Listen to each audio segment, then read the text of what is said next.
It's time for another Dice Tower review with Z Garcia.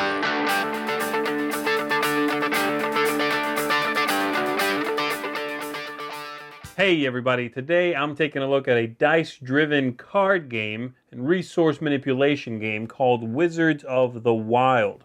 Wizards of the Wild here is a game in which you are going to be representing a little magical critter, and you're going to be rolling dice in the game to acquire different resources and then turn around and spend those resources for spells, to complete challenges, to bribe specific characters in the game, and come out on top when it's all said and done, okay? So I'm going to give you a look at how the game works. Then we'll come on back after that. I'll tell you if I thought this was a good combination of elements, and there certainly are quite a few elements going on here. So let's take a look at it.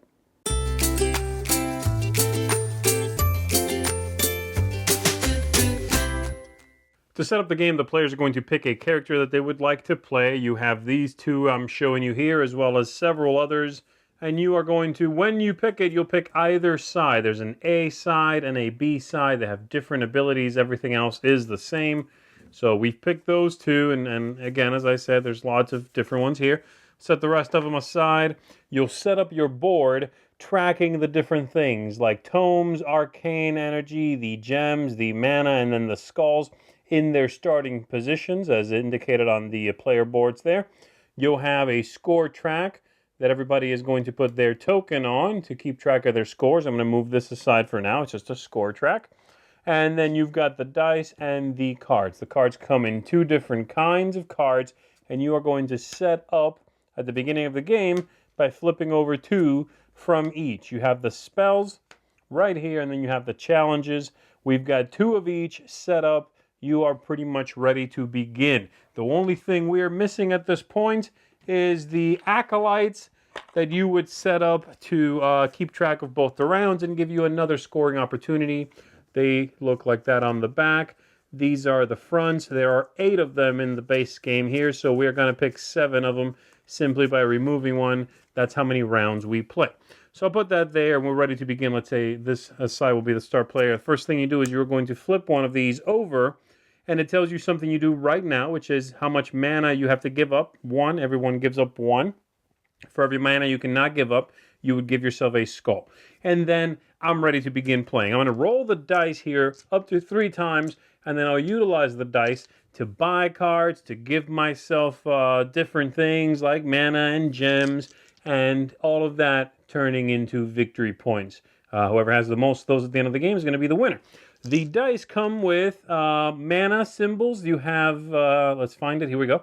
You have 2 mana. So if you roll that and you keep it, you get 2 mana. You have a gem symbol as well. You've got the arcane energy. You've got tomes. You've got arcane and tome. You can pick what it is. And then lastly, you have the skull, which is normally bad. And every time you roll this, you're going to track that you rolled one. So here we go. I'll just take a round, okay?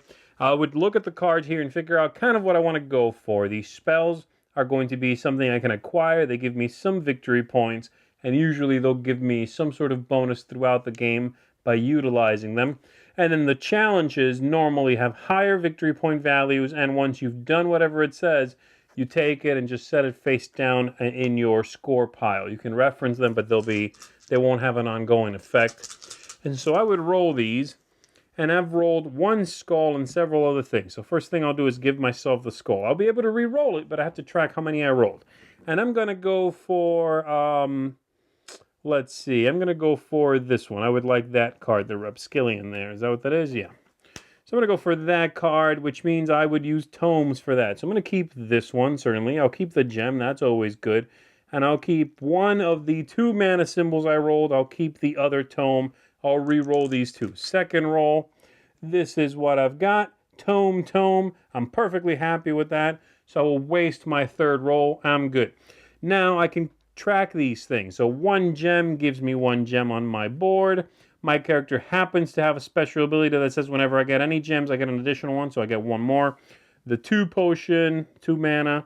And those are set aside. I've used them. And then with these 4, I can buy that card. It's 4 tomes. I'll earn the card, put it face up in front of me, and I get to, once per round, I get to bribe the acolyte. In this case, he wants 6 gems.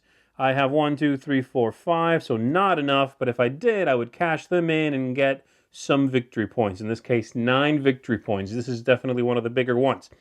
Once I'm done, and I say to my opponent, okay, I'm done, then they will refill this with cards from either deck, whatever they want. So let's say they want to go for more of the challenges, they can refill this with a challenge. They themselves will roll, and then once they've taken their turn, we'll check the penalty over here on the Acolyte, who says that whoever has the most skulls is going to lose 2 victory points. Let's say they roll 2 skulls, I only had 1, they lose 2 victory points on the track. We get rid of this card, we flip over the next one for the next round, lose some potion, refill this, star player would have switched at that point, and we do it again. You'll have to reset skulls at the end of every round, so you start always at 0 there.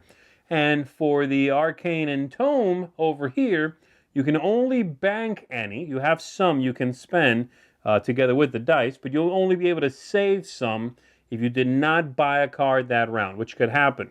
So let's say I had only rolled 2 of these and I still wanted that card. I could have spent the 2 that I started with, and next turn, if I only get Arcane or I don't want to buy, I only get Tomes and I don't want to buy an Arcane card, well, if I get 3 of those, I could just bank them, as long as I don't buy a card. This is going to continue back and forth, tracking your gems, usually for the Acolytes, using your mana to trigger spells to avoid the penalties on the Acolytes, things like that. And then the skulls, of course, trying to avoid getting those, though some cards will give you a little bonus if you have a specific number of skulls, which you could use to your advantage if you choose to pursue that. That's pretty much the game. That kind of gives you a very brief overview of what's going on in it. There are, of course, lots of these kinds of spells. They have their cost, a kind of spell it is, victory points at the end of the game, and then some power. Like this one says, I spend 2 mana, I'll gain 1 gem for each sorcery spell I have, and that's the kind right there. So if I have multiple of these, say if I have 2 of these, that's quite a nice conversion rate. Once you use the card, you'll just turn it sideways to remember it's been spent. You can do them once per round. And then when you're done, you'll just ready that again so you can use it again next time you're up. And they do all sorts of things like that, usually converting one thing for another thing, maybe stealing 1 or 2 things from your opponent. These usually are a little bit bigger, but they're not permanent effects, the challenges. And they'll give you some things sometimes like, gems, mana, what have you. They might score based on specific spells you have, just this one in this case, etc. So, again, that should give you just a very brief overview of how the game works. At the end of the game, after these 7 rounds, you are going to take a look at your score here, and then you are going to add every challenge card you took, the victory points on that, and every spell in front of you, the victory points for that. The highest score is going to be the winner of the game. And that is how you play Wizards of the Wild. All right, so there you have it. Let me take a look at my target audience system here just for some talking points, starting with thematic ties. And the game has a funky theme with all the critters having magical powers, you representing one of them. But if you pull back the anthropomorphic animals and just look at everything else that's left, that is not the paint coat on top of the game, it is pretty standard sort of magical fare. It's that by-the-book sort of spells and casting and all that stuff, which I find myself much less forgiving towards these days. Okay, but it's not a problem. It's not a bad theme. And if once you tie it to the aesthetics, then it really steps up. Let's talk about that. The aesthetics in the game, the quality of the components, the look of the artwork, I think is fantastic. Artwork in the game is great. I love the look of the characters. The cards are very well illustrated, well laid out. Iconography is good. The dice are fantastic. They are beautiful, marbled, etched dice that I find to be a really show-stopping kind of centerpiece to the package. Replayability. The replayability is okay, I would say. You are going to have different spells and different challenges come up in different, order, depending on how what got shuffled near the top. The game does tell you to put some cards near the top and then more advanced cards sort of near the bottom of the deck. But you do shuffle the ones on top. You don't use all of them. Depending on the number of players, you use different amounts. So you're going to get some of that variety. But the rolling and what to keep and how to manipulate things, you sort of do the same things from game to game. So it's not bad replayability, but it's sort of like, somewhere in the middle for me, okay? Game length here is not bad. Maybe it's definitely outside of filler territory, okay? Game's about 45 minutes. And while it's clever, and 7 rounds I think feels right. Maybe one fewer would have been okay. 6, 7 rounds seems okay. It is not a filler by the definition of the game length. And there's quite a bit going on, so I wouldn't even say it's a filler by the involvement of what's happening. But be aware of that. It feels just a hair long maybe, but not problematically so. Ease of play, which includes things like the fiddliness, the age appropriateness, all that stuff, okay? First of all, I will say the game scales down much better than it scales up. It goes 1 through 4 players. I like playing with 2. I like playing solitaire, which I did not go over in the overview, but it works. It works fine. Solitaire in this game is pretty good, okay? But more than 2, especially if you go all the way up to 4, you'll be sitting there for a while. There will be a lot of downtime in this game because the turns, especially later in the game, can be lengthy when you're rolling, checking when you think you're going to buy, re-rolling, gathering things, activating characters to manipulate things, get enough gems to bribe the acolyte. It's not a short turn kind of game. So more players just compounds that problem for me. So I don't think it scales that well is what I'm saying. The ease of play, the fiddliness is probably the one point out of my target system here that I find to be the one I have the most issues with. The sliding tracks up and down, there's a lot of resource management-y kind of pushing this up to push this down and then grab 2 of these and turn them in for 1 of that sort of behavior in the game, which I try to avoid in my Euro games, okay? Not to say that this is through and through a Euro game. You're rolling a bunch of dice. It's got that Yahtzee foundation to it. But that's my main beef with the game, is that it's a little fiddly. And the theme starts to fade into the background a little bit when you have to keep managing all these little dials, all these little tracks, okay? So fiddliness, yeah, a little bit. Age appropriateness, they say 10 and up on the box. That's probably okay. And I think the games can manage, you can teach it and manage what's going on fairly well in it. I think it's well done. So moving on to tactics and strategy here. This part I enjoy. I think the game has nice tactical decisions to make.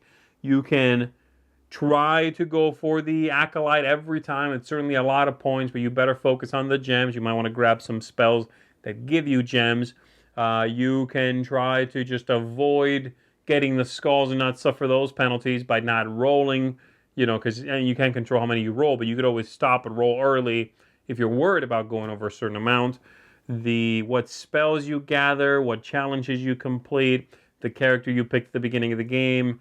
There's some nice choices here, but if you don't roll what you need, you're still going to be kind of out of luck, okay? So while there are some fun tactics and even strategy, really some long-term plans, you are going to be rolling a lot of dice and hoping you get what you need. If you roll more skulls because you just did, you get penalized because you just did, okay? So, be aware of that. So overall, the first time I played the game, I found myself really underwhelmed. I'll be honest. First time I played, I thought, that's kind of dry. It's just sort of pushing cubes around a lot, I was hoping the dice rolling would feel exciting. And the more I've played, the more I've sort of warmed up to the game. It's still not a game I'm going to say, oh, you got to run out and get this game. It's fantastic. But I can appreciate some of the design choices that have been made in the game now, and I think I enjoy it more. It's a game that rewards you learning a few things before you start playing. Things like looking at the cards out there and picking what you want before you start rolling. so that the choices don't slow you down, you know. Things like finding a couple of cards that work well together and utilizing those a lot, you know. Just things that you sort of figure out with a couple of plays that turn the game, sort of take your focus off of the cubes on the board and turn it towards the cards that you've acquired, the nice artwork, the interesting combinations, okay? So overall, I enjoy it a little more now, certainly. And if you saw the overview and you thought, oh, that looks cool, I like the dice rolling, I think this would be a good one, then yeah, go and get it. But this is sort of, for me, a play before you buy kind of recommendation, okay? It's not a game I think is fantastic, but it is one that has grown on me, and it's one that I very much can see is well made. It is interesting. It is captivating in many ways, and it has been clearly well thought out. So there you go. Those are my thoughts for Wizards of the Wild. Thanks so much for watching the Dice Tower videos. Find more great videos and reviews, as well as our top-rated audio podcast at Dicetower.com. You can also find other great shows at Dicetowernetwork.com. I'm Eric Summerer, and you've been watching The Dice Tower. The Dice Tower is sponsored by Cool Stuff Inc., where you can find great games for great prices. Cool stuff in stock. Check them out at CoolStuffInc.com.